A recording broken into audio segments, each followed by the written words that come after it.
What do you do when your boss comes to you and tells you that your most senior, most tenured Salesforce user / admin is leaving the company?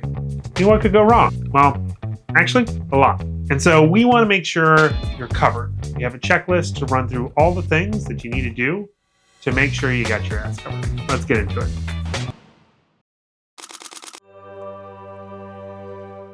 Hi, everybody. Welcome back to the channel.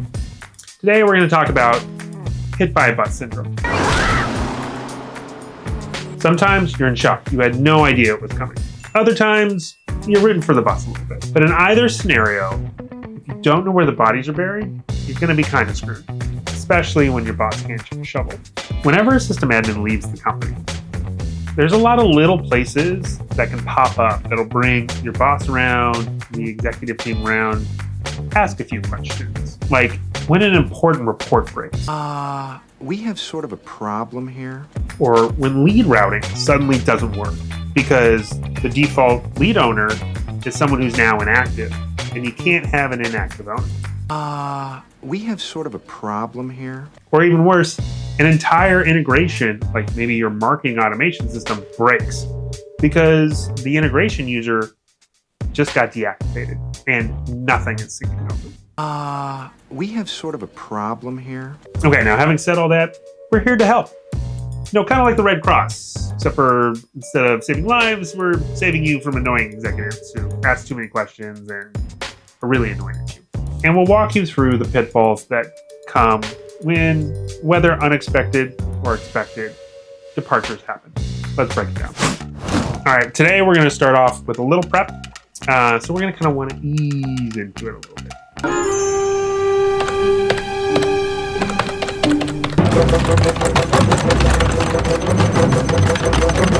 And we're back. Great. Let me get my trusty laptop here.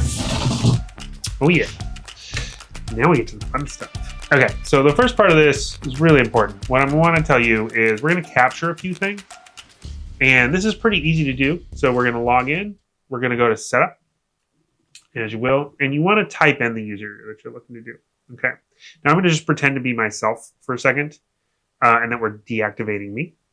But look, you're going to want the name there, the email. You're going to want the username.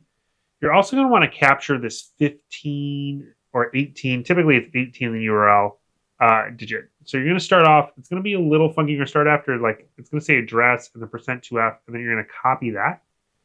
And you're going to put that in there. Now, that is all the information that we're going to need to collect about this user so that we can use it later. So just store that in a Google Doc or sheet or in a text file on your computer, wherever. Write it down on a notepad if you have to, but that's going to be really important later. So just hold on to that and we'll get into that in a second. Okay, and while we're in there, just a real quick tip. This is the first tip of the day. You can just freeze an account. It makes it really simple to just freeze and unfreeze them, freeze them back. But it won't break record changes, automations, reports, dashboards, really anything in Salesforce. They just won't be able to log in. So while we're doing all of this, if you need to lock them out of the system, the best way is to just freeze them. All right, now that we've grabbed some of that data from our recently departed, we're about to step it up. And I mean, now we're really going to step it up. Quite like the lovely Brianna Evigan in this photo. Funny story. Yeah, actually have danced with Brianna Evigan, which was cool until, the interpretive dance started. And yeah, really makes you appreciate a wedding with an open bar when that happens to you. Just saying. Okay, now we're going to download all of our metadata out of our org to check to make sure that the user is in. So we've provided in the description a link to a Google Doc which has the file that you need to download and then upload into this walkthrough that we're about to do. I'll let you know when that is, but we've provided that for you. So go on ahead and get into Setup. And once you're there, open up a new tab and go to workbench.developerforce.com. I'm glad this is still around. It's oldie, but a goodie. I'm using Sandbox, but you should use production. Sandbox is just for demonstration. And then we're going to go to migration and we're going to go to retrieve. And in that retrieve, there's going to be a file upload. So you just choose the file. So this is the file that we're going to have in the description. So just download it. It's just going to say template.x or package template.xml. So you'll see it in here. Just upload that and hit next and hit retrieve. Not a ton of steps. And then you wait a little bit. Shouldn't take too long, hopefully. And then once that's done, you're just going to go ahead and click the download zip file when that shows up. And that's pretty much it. Now, when it does download the zip, make sure you unzip it in a common folder that you remember, right? It will need to search through some of those files later to finish this. So just set it aside for now, but do make sure you uncompress it. And that's it. All right, on to the next. Let's collectively take a little breather. So we're going to be running through a lot in this video, and definitely over the next few steps. Like, they'll be easy, but there's going to be a lot of them. So we're going to be jumping around in your setup quite a bit. So just take it easy, you know. A lot of these were set up with your initial implementation. You may or may not have been a part of that. And then people set them up, and then they forget about them. You just R.I.P. Ron Peel. You are a scholar and a gentleman. Now we're going to get into the gauntlet of all the default settings in your setup. So there's 5 of those, and then Apex emails. Let's get started. All right, so our first stop is default lead owner. Make sure as you're getting into this, you have the customized application permission. System admins have it by default, so hopefully you're one of those. If not, just make sure you get that added to your profile before you move on. But the process is pretty simple. So we're just gonna go in here. We're gonna go into setup. As always, we're gonna go over to the quick find on the left side. We're gonna type in lead settings. Perfect. Click down. And then while we're in there, it's really easy. Just hit edit, and you're going to change that default lead owner from our user, hit be a bus, over to the default user that we have for it. And then you're just going to hit save at the bottom. And that's it. One down, many to go. All right, so we're gonna go on to the next one. This is gonna be under support settings. So go back to quick find, type in support settings, click support settings. Now we get 2 for 1 in this one, which is nice. So we're gonna click edit, and we're gonna modify that first user, which is the default workflow user. And then we're also gonna modify that second one on there, which is the automated case user. So just take care of those 2 guys, hit save, and you're good to go. All right, now we're on to process automation settings. And we're gonna type in process automation settings, if I can spell correctly. Righty, and just click on that bad boy.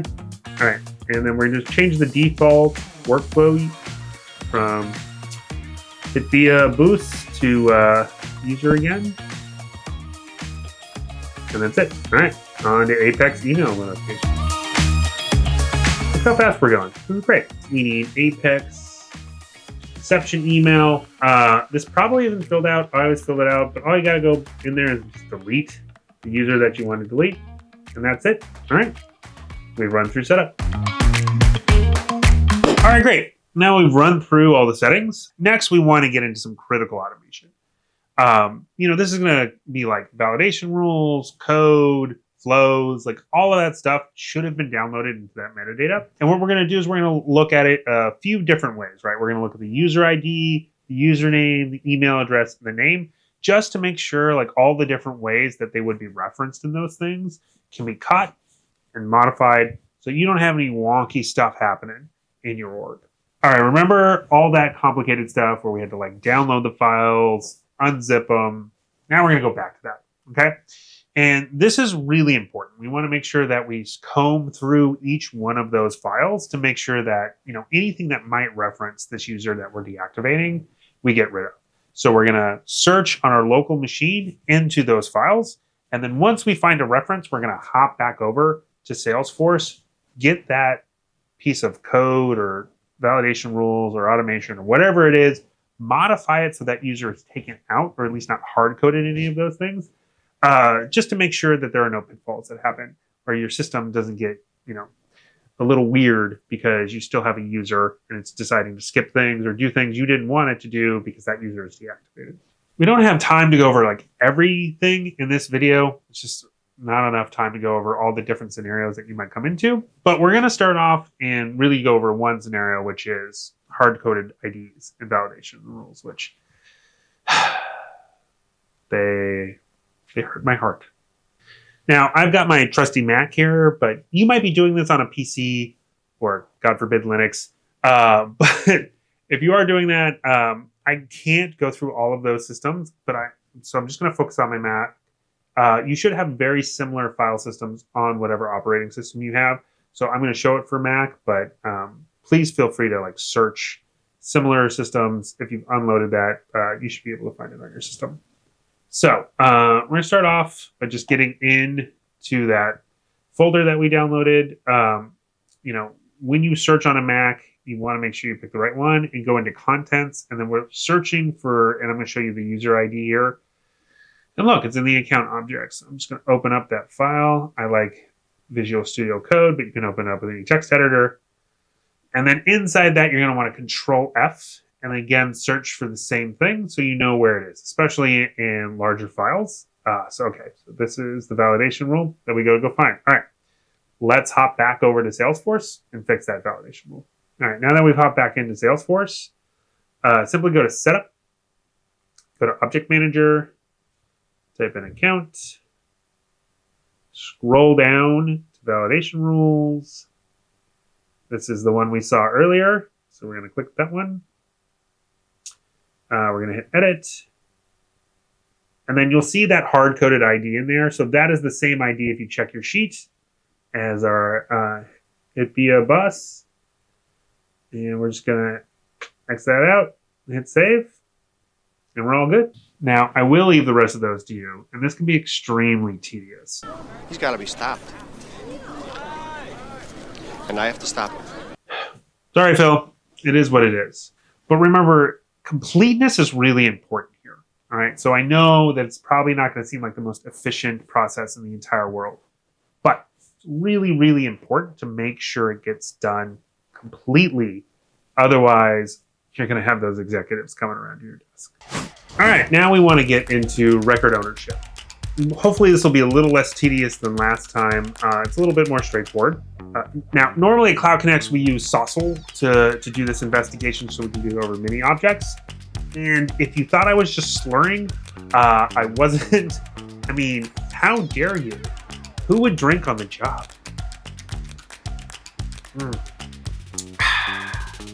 Guys. That's a lot of ooh. Yeah. I'm impressed. But seriously, though, don't drink in Salesforce Admin. It can save careers. But Saucel is just the language that Salesforce uses to go across many different object types when you're looking for a specific string. I wouldn't worry about it too much. We'll actually just be going through the things. Okay, so today we're only going to go over accounts and show you that. But you're going to want to do all of the objects that you can possibly think of that person would have access to, just to make sure that you don't get weird things happening, because you can't own a record if you're an inactive user. So integrations, data loads, all sorts of havoc will break out if that person is left with records in their name. So we'll show you accounts, but like any object you think that person could possibly have. We'll also show you a good way to kind of guess which objects they have access to. Here we go. All right, welcome on back to our favorite place called Setup. In there, you're going to look at storage usage. Now, this is going to rank all of your objects by record count. So you'll get an idea of like which ones are actually used the most. Tasks are usually at the top of that list. So you can probably ignore those in this scenario. That's probably the only object that I would recommend you actually ignore.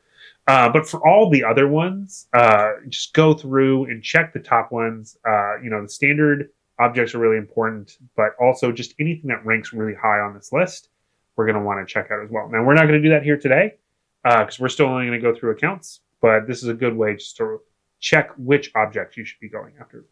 All right, now we're going to create that account report from earlier. So we're going to hop in here. We're going to go to reports. We're going to click on accounts. That should show up at the top. It's a standard object and standard report. And it's really important to go to the filters and make sure you're getting all the records. So not my accounts, all accounts. If you're going to go to create a date, do it all time. That's really important. We want to make sure we're getting every record and we're not filtering any out, except now we want to add a filter for the owner. Now, owner user IDs usually aren't accepted, so you have to say their name. But let's just pop that in there. Hit by a bus. Cool. All right, we'll apply that. Great. Real quick, I'm actually going to save this report. You probably want to save the reports you're running too, just so you have them. But what this will do is it'll give us an understanding of exactly how many records that we're dealing with. Let's go here. So it's taking a little longer than I thought. You got to remember, you can't directly have owner ID, but you can bring up the ID of the specific account, and then you can like data load things. So I'm going to save this to my private reports real quick. All right. Now, often I would just say you can inline edit if it's like just a couple records or like under 100. But, you know, you can't do it for ownership. So you have to go to the record and type in the user and switch that manually. So if you have a low amount of records, it's actually really good. Otherwise, you're going to want to use like data loader or do a bulk upload of some type. But there you go. Now do that for all the other records. Whew, okay, I think we've made it so far. You know, that was a lot of reporting. And that means have seemed a little tedious to go through and upload. But that was actually the easier part. So now we're going to jump in to the even more fun part, which is reports and dashboards. So let's bring over the laptop and we'll get it started. All right, let's start off with a little hack I like to call reports on reports. Now you may be asking, what devilry is this? Well, let me show you. So go back to reports, get a new report. And this time it's really important, check categories and make it say all. And then we're going to type in reports. Here we go. New report. Okay. Now the first thing we want to do is go over to, instead of created date, we want last run. And that's going to be really important. Now I like to do the last 90 days. Let me find it here. You can do whatever makes the most sense. You just want a general time frame where most people will have run a report. Some people have weird things where like twice a year or some like really, really long cadence that may happen. But I think 90 days is usually pretty good. So we're going to run that. All right. And then I'm going to read this report real quick. Actually, all right. So we want the name. We want it created by. We want who last modified it. And then we want the folder. The folder is one of the more important names on there. So you definitely want to make sure that that gets there. And so drag it up to the top, actually. All right, great. And now you have a whole list. Go ahead and save that one.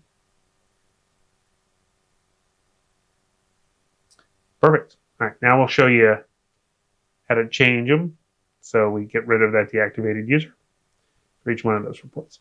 All right, now once we've run that report, we want to go in and we want to click that folder link. And when you do that, you want to go up and you want to go to share and then just remove that deactivated user. And that's pretty much it. It's pretty easy. So we did that report. Now you got to do the rest. Now, on to dashboards. This is a little easier. We're just going to have to run some SOQL here. But we'll hop in and adjust that. So just go back to setup. And this time, instead of going into actual setup, you're just going to want to click developer console and then go down to query editor at the bottom of the developer console. Now we'll paste this into the description, but you'll see the query that I'm writing here is getting the running user. where the running user is that deactivated user. And so just pull that ID that we copied down from earlier, execute it, and then you'll get all of the dashboards where that person is the running user. Now, if you don't replace these in the dashboard, they will break. So we know it's sales overview. We know where that is. Go to edit. Real quick, go into the little icon and just says view dashboard as. You can pick me or you can pick the dashboard viewer. It just depends on the type of dashboard that you guys want to run.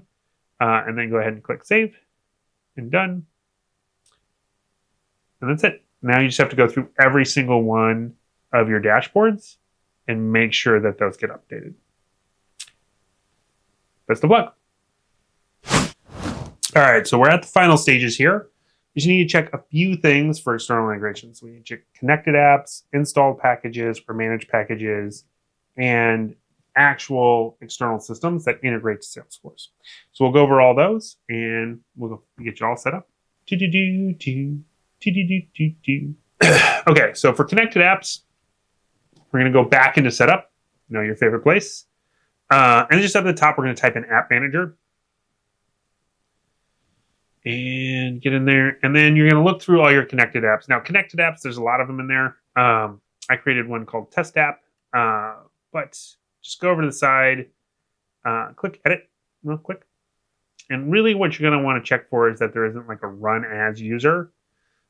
This just assumes that anything that connects through this connected app is going to run as that person. So I'm just going to delete it here, but you can just add anyone else that you're replacing that person with. And that's it. So just check all the connected apps in the App Manager and go through there. All right. So managed packages is a real quick note. So you just still go into setup, you go and you just type in installed packages. And really you're just looking for licenses. And so you'll see in there something that says view licenses. Now, it's a little harder to display because I have to download an app and make sure it has licenses and then somehow provision it to show it to you here.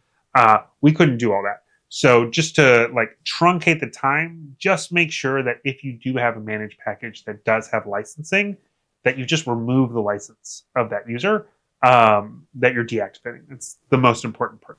And finally, one last thing is integration. So these are external systems. Think, your marketing automation platform, customer service systems, like Marketo or Zendesk or, Intercom or HubSpot. Any one of those systems that is connected to Salesforce, right? And so if that is connected to Salesforce and integrated, there is some user credentials that you've set up in those external systems. And so you really just need to go find out what those are. We're going to run you through something real quick to try to guess at what that is based on the deactivated user. But really, you also just want to make sure you're reaching out to the people who administer those platforms. Hopefully that's also you. And just check which user they're using to integrate with. But let's hop back into setup real quick, and we'll show you how to try to get a good sense of what they're using. Okay, so now that we're back in setup, we're going to go look for our user again. So we're going to hit BIA, boost, and then you're just going to scroll down all the way to the bottom. And there's this section called login history. You're just going to download that. Now, it's going to give you a bunch of IP addresses, login times, all that stuff. Really what you're looking for is just, there's this one column which is called application. And that will tell you all the applications that are logging in as this user that are external. And it's really pretty good at catching most of them. So just download that list and that should really give you a good hint of which ones you got to run around and find out who are admins of those systems and make sure that the integration user that system is using is not this person. Now, go talk to all those admins and change all those passwords. Good luck. All right, welcome back to our So What segment. And now really we want to cover a couple points here. So why is this all a really big deal? Ultimately, this video is really just to help you from having uncomfortable conversations. I unfortunately had more than a few where I got included on an email or a manager walks by because the head of sales, whether it's a CRO or SVP of sales or some big fancy title, is really mad that some dashboard that they rely on to run their business does not work. Has stop sales from operating. Those are really uncomfortable conversations you don't want to have. And they happen every once in a while. It's not like this will happen immediately as you deactivate that user. Like it'll happen like the next Monday or a couple weeks from now when there was some report or dashboard that person had built or ran themselves that was really actually important to the business, but just on some like infrequent time period, like monthly or quarterly or whatever it is. And those are unfun fire drills. Like, just to be honest, like they're not good, and they make you and your department like look really bad. So hopefully this will help you from doing all that, and give you a good sense that you've covered all your bases, both from an operational perspective, but also from a security perspective. Other unfun emails are literally like legal security, trying to understand why this person still has access. I mean, I've literally seen orgs who just change the password of these users and then like keep them alive for years. I mean, years, like up to a decade I've seen. It's kind of insane. When really all they had to do was like go through all these steps to do this. It's just good hygiene. It's good maintenance. It'll make your security teams happy. It'll make your sales teams happy. It makes everyone happier when you go through this. I know it's a pain in the butt and it can be quite tedious, but I'm really glad you guys have made it this far in the video. And I really want you to understand that like doing these little things do help over time build confidence in your team and your team's ability to deliver for the organization. Really, really super helpful. Even if no one, kind of knows about it, it becomes unsung. They just trust the system a little bit more, and that's really, really helpful when you're trying to get anything else that's like super significant that they know that your org is buttoned up a little bit. So that's why this really matters. I hope you guys really understand that, and hope this was really helpful for you. Well, thanks again for sticking around with us for another video. We really appreciate it. Please go ahead, like, subscribe, hit that bell, whatever the kids are saying these days.